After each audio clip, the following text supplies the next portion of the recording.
बीजों का उपयोग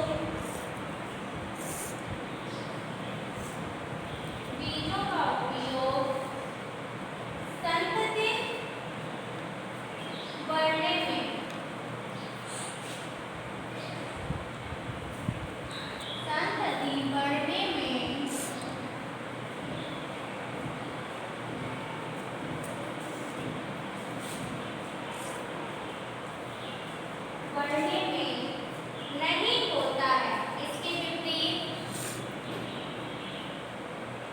नहीं होता है।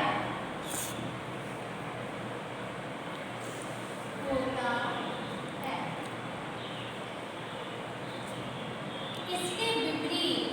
नहीं होता है। इसके विपरीत लैंगिक जनन में नर तथा लैंगिक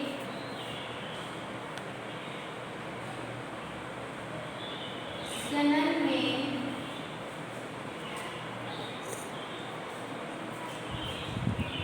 नर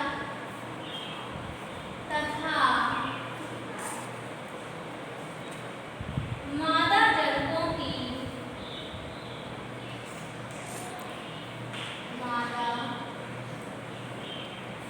जनकों की भागीदारी होती है। भागीदारी होती है।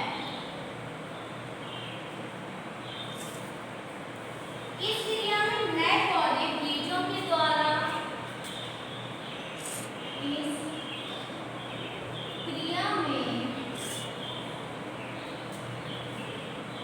नए पौधे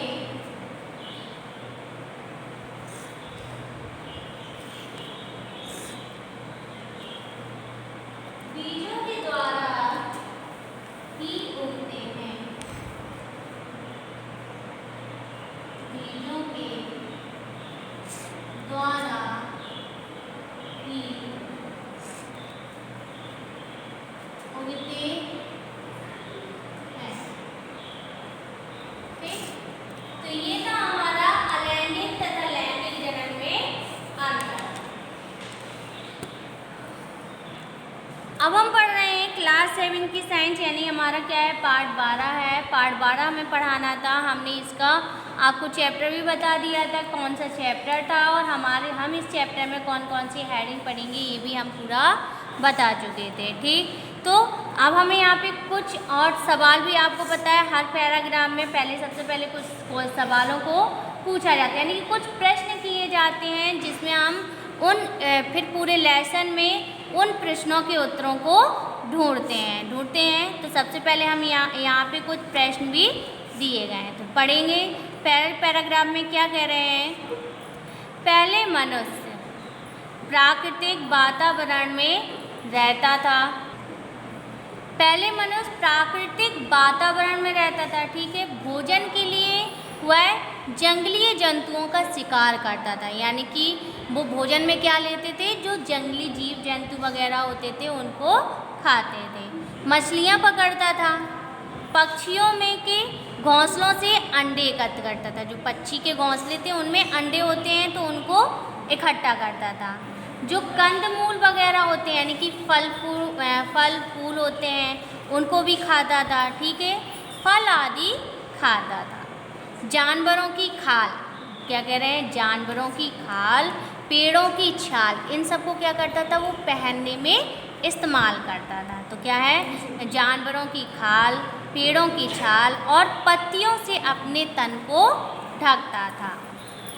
धीरे धीरे, अब क्या कह रहे हैं, नेक्स्ट पैराग्राफ में क्या दिया है देखेंगे। धीरे धीरे उसने पशुओं को पालना सीखा, यानी कि जो आदि मानव थे वो क्या करने लगे, धीरे धीरे पशुपालन करने लगे। तो क्या कह रहे हैं, धीरे धीरे उसने पशुओं को पालना सीखा। उन्हें यह भी पता चला कि बीज से, क्या कह रहे हैं, बीज से नए पौधे उत्पन्न होते हैं, ठीक। बीज से क्या बनाए जाते हैं, नए पौधे उत्पन्न होते हैं। इससे क्या कह रहे हैं, इससे उसके मन में बीज बोने का विचार आया कि अगर हम बीजों को बोएंगे तो हमें और भी ज़्यादा पेड़ मिलेंगे। तो धीरे धीरे उन्होंने बीजों को बोना सीखा, ठीक है। और उसने गेहूँ, धान, मक्का, सनई, पटसन, जूट आदि के पौधे उगाए और इस प्रकार वह खेती करने लगा, ठीक। विकास के क्रम में बढ़ते औद्योगिकीकरण के कारण आज भी वह अपने चारों ओर पाए जाने वाले पौधों एवं जंतुओं का दोहन नई नई विधियों से कर रहा है।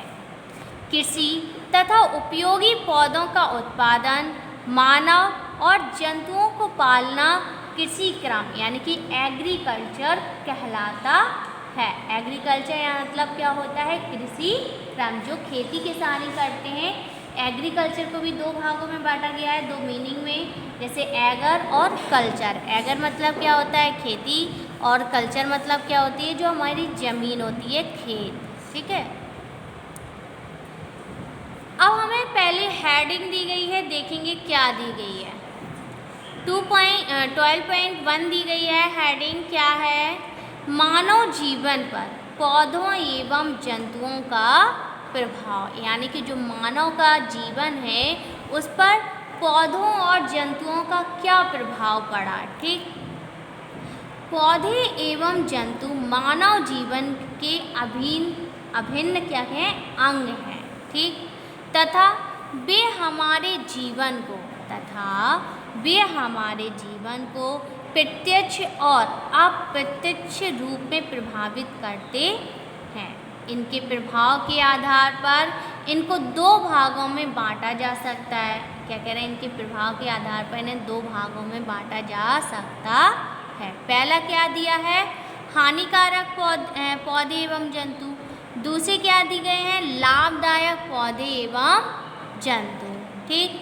तो हम देखेंगे चावल, सब्जी, फल, दूध, शहद, चमड़ा, ऊन, कागज़ आदि ऐसी बहुत सी अनेक वस्तुएं हैं जिनका उपयोग हम दैनिक जीवन में करते हैं। क्या आप जानते हैं कि ये कहाँ से प्राप्त होती हैं, कहाँ से? इनके अलावा अधिकांश जंतु एवं पादप मानव जीवन को कई प्रकार से प्रभावित करते हैं। अब देखेंगे हानिकारक पौधे। तो पहली हेडिंग हमें क्या दी गई है, हानिकारक पौधे। हानिकारक पौधे देखेंगे क्या है। कुछ सूक्ष्म जीव मनुष्य को तो हानि पहुंचाते ही हैं, जंतुओं और पौधों को भी हानि पहुंचाते हैं और तरह तरह के रोग उत्पन्न करते हैं।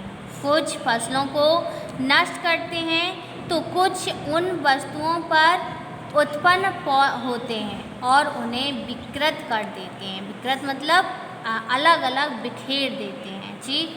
इसका उपयोग कह रहे हैं जिनका उपयोग हम करते हैं, ठीक। और फिर इनका क्या करते हैं, हम उपयोग में इस्तेमाल भी करते हैं। तो क्या कह रहे हैं, तो दूसरा पॉइंट क्या कह रहे हैं, कुछ पौधे खुजलाहट पैदा करते हैं, यानी कुछ पौधे होते हैं जो खुजली वाले होते हैं। अगर वो हमारे शरीर में छुप जाते हैं तो उस जगह पे क्या होने लगती है, खुजली होने लगती है। तो क्या कह रहे हैं, कुछ पौधे खुजलाहट पैदा करते हैं, जैसे गाजर, घास। गाजर क्या होती है, गाजर के जो पत्ते होते हैं वो अगर हमारे शरीर में छुप जाए तो खुजली होने लगते हैं। तो गाजर, घास को छू जाने पर त्वचा में खुजली उत्पन्न हो जाती है। केवाच, ठीक है, कि रोएं, कच्चे काजू के आवरण, छिलके तथा पपीते के दूध में भी एक तत्व होता है जो त्वचा में खुजली उत्पन्न कर देता है, ठीक है। तीसरी हेडिंग हमें तीसरा पॉइंट क्या दिया गया है, पूर्व काल में शिकारी कुछ पौधों जैसे क्या कह रहे हैं, रिस्पेंचा, कुरारे के रस में अपने बाणों को बुझा लेते थे, ठीक है, जिससे उन्हें शिकार को मारने में आसानी होती थी। क्या आप अन्य किसी जहरीले पौधे के बारे में जानते हैं? जो पीली कनेर, ठीक है, पीली कनेर की पत्ती तथा मदार का दूध, यानी कि मदार मतलब जो मदार आँख जानते हो, जो अकौआ का पेड़ होता है उसमें से हल्का सा दूध निकलता है, वो जहरीला होता है बहुत। तो वही कह रहे हैं, तथा मदार आँख का दूध भी जहरीला होता है। चौथा पॉइंट हमें क्या दिया गया है देखेंगे। कुछ पौधे जैसे भांग, पोस्ता तथा कोको आदि में एक प्रकार का पदार्थ पाया जाता है जिन्हें मादक पदार्थ कहा जाता है। मादक पदार्थों में गांजा, चरस, अफीम, मार्फिन, हेरोइन एवं कोकीन नामक पदार्थ होते हैं। ठीक है, कुछ लोग नशे के लिए इन पदार्थों का सेवन करते हैं जो स्वास्थ्य के लिए हानिकारक होता है। इनसे हृदय रोग, कैंसर, क्षय रोग, लीवर सिरोसिस, मानसिक उत्तेजना तथा स्मरण शक्ति में कमी आदि रोग उत्पन्न होते हैं। ठीक खा अब हमें दिए गए, अभी हमने हानिकारक पौधे पढ़े थे, अब हमें दिए गए हैं हानिकारक जंतु। ठीक, तो अब हम देखेंगे हानिकारक। यहाँ पे एक पॉइंट रह गया है, देखो क्या है, कुछ पौधे जंतुओं में भी रोग उत्पन्न करते हैं। ठीक है, मनुष्य में दांत, खाज व गंजापन कवकों द्वारा होता है। ठीक, तो ये था हमारे पॉइंट्स। अब हम देखेंगे हानिकारक जंतु, तो उन जीव जंतु के बारे में पढ़ेंगे जो हमें नुकसान होते हैं, यानी जो हमारे लिए नुकसानदायक हैं। तो पौधों की भांति जंतु भी हमारे लिए हानिकारक है। कुछ जंतु जहरीले होते हैं, ठीक है, दूसरों को काटते हैं। क्या आप किसी विषैले कह रहे हैं, किसी विषैले जंतु का नाम बता सकते हैं? सांप, बिच्छू विषैले जंतु होते हैं, फिर भी इन जंतुओं के विष को थोड़ी मात्रा में लेकर औषधियाँ तैयार की जाती हैं। बर्रे, मधुमक्खी तथा बिच्छू के डंक का अनुभव बहुत कटु होता है। चींटी, खटमल तथा मच्छर के काटने से खुजली व जलन होने लगती है। तो ये था हमारा क्या, कि जो चींटी हैं, विषैले पौधे होते हैं, सांप बिच्छू होते हैं, ये क्या है, जंतु हैं जो हमें नुकसान पहुंचाते हैं। दूसरा पॉइंट क्या दिया है ये भी देखेंगे। इसमें भी कुछ जंतु दिए गए होंगे अलग तरीके के। कुछ जंतु रोगों के वाहक भी होते हैं, यानी कि कुछ ऐसे जंतु होते हैं जिनमें बहुत ज़्यादा रोग पाए जाते हैं। जंतु जो रोगाणुओं को एक जगह से दूसरी जगह फैलाते हैं उन्हें रोगवाहक जंतु कहते हैं। जैसे मक्खी, मच्छर आदि रोगवाहक जंतु हैं। क्या आप जानते हैं कि मलेरिया बीमारी किस जंतु द्वारा फैलती है? जो मलेरिया की बीमारी है वो किस जंतु द्वारा फैलती है? जूं, खटमल तथा पिस्सू भी रोगवाहक जंतु हैं। हैजा, अमातिसार, पेचिस, अतिसार, ठीक है, अतिसार, डायरिया, टाइफाइड, तपेदिक जैसी बीमारियां घरेलू मक्खी द्वारा फैलती हैं। जो हमारी मक्खी होती है ना, जगह जगह पे बैठती है और वहाँ पे क्या करती है, दूषित और आके गंदी जगह पे बैठती है और फिर हमारे भोजन पे आके बैठती है, तो उनसे ये सब बीमारियाँ फैलती हैं। डेंगू, क्या कह रहे हैं, डेंगू, चिकनगुनिया, मलेरिया तथा के फाइलेरिया, फील पाँव, फाइलेरिया मतलब जो पाँव देखा होगा, मोटा पाँव बोलते हैं, हाथी पाँव, उसी को बोलते हैं फाइलेरिया। ठीक है, हाथ में भी हो जाती है वो बीमारी। ठीक है, तो ठीक है, मच्छरों के अलग प्रजातियों के काटने से होता है। अगला पॉइंट हमें क्या दिया है, संक्रमित कुत्ते अथवा कुछ अन्य जानवरों के काटने से रेबीज नामक खतरनाक बीमारी हो जाती है। मनुष्य भोजन के लिए खेती द्वारा अनाज, फल, सब्जी आदि पैदा करता है, लेकिन कोई फसल ऐसी नहीं होती जिससे अनेक प्रकार के जंतु अपना भोजन न प्राप्त करते हों। अर्थात कुछ जंतु फसल तथा पौधों को नष्ट कर हानि पहुंचाते हैं, जैसे कुछ कीड़े और उनके डिंबक पौधों पर ही पलते हैं। कुछ जंतु पेड़ पौधों की जड़, तना, पत्ती, पुष्प, बीज आदि सभी पर आक्रमण करते हैं। ठीक, क्या कह रहे हैं, सभी पर आक्रमण करते हैं, जिससे फल, क्या कह रहे हैं, फसल प्रभावित होती है और उत्पादन कम हो जाता है। क्या हो जाता है? जो उत्पादन है वो कम हो जाता है। आप अनुमान लगा सकते हैं कि ये जंतु प्रतिवर्ष लगभग 1/3 फसल चट कर जाते हैं, यानी कि ये जो जंतु होते हैं ये फसलों को क्या कर जाते हैं? खा जाते हैं। ठीक, नेक्स्ट पॉइंट हमें क्या दिया है? टिड्डी। टिड्डी टिड्डा भी आपने देखा होगा, बहुत ज़्यादा फसलों को हमारे नष्ट कर देते हैं। तो टिड्डी पौधों की पत्तियों तथा कोपल तनों को खाती हैं। टिड्डी दलों की सूचना मात्र में से किसानों के छक्के छूट जाते हैं। इनके एक एक दल में करोड़ों टिड्डियाँ होती हैं। जब ये एक बार खेतों में आ जाती हैं तो पूरी की पूरी फसल को खाकर चट कर जाती हैं। टिड्डियों को उड़ते समय हेलीकॉप्टर द्वारा रसायनों के छिड़काव से नष्ट किया जा सकता है। क्या कह रहे हैं? जो टिड्डियों को उड़ते समय हेलीकॉप्टर होता है, उनके रसायनों को भी जो छिड़काव होता है वो भी क्या कर दिया जाता है? नष्ट कर दिया जाता है। अगली हेडिंग क्या है? अगला पॉइंट क्या है देखेंगे। चूहे खेतों में ही बिल बनाकर रहते हैं। जो चूहे होते हैं वो क्या करते हैं? खेतों में ही बिल बनाकर रहते हैं।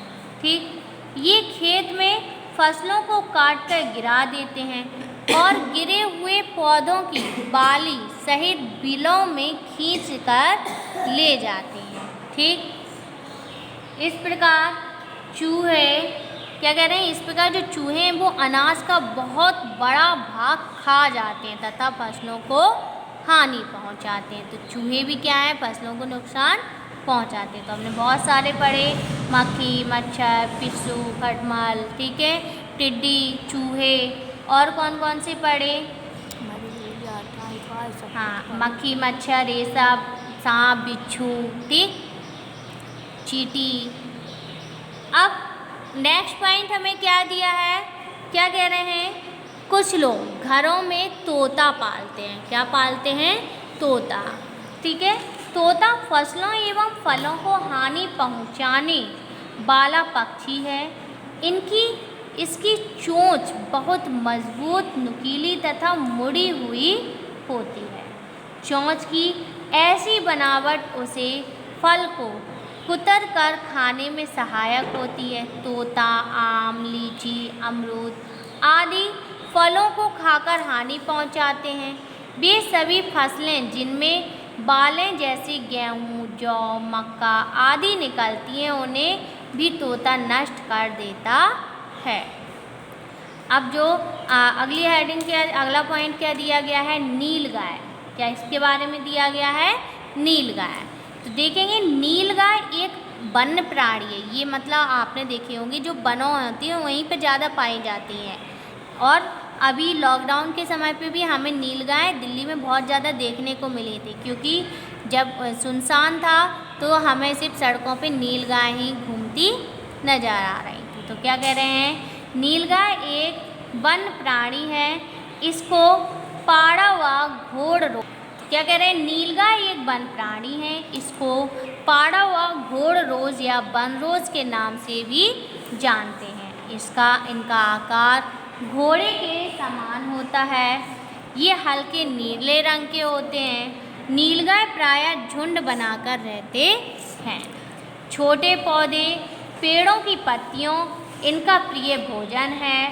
इनके प्रकोप के कारण अरहर, चना, मटर व अन्य दलहनी फसलों की खेती, क्या कह रहे हैं? अन्य फसलों की खेती अधिक प्रभावित होती है। थोड़े ही समय में नीलगाय खड़ी फसल नष्ट कर देती हैं। ठीक है, फिर अगला पॉइंट क्या दिया है हमें?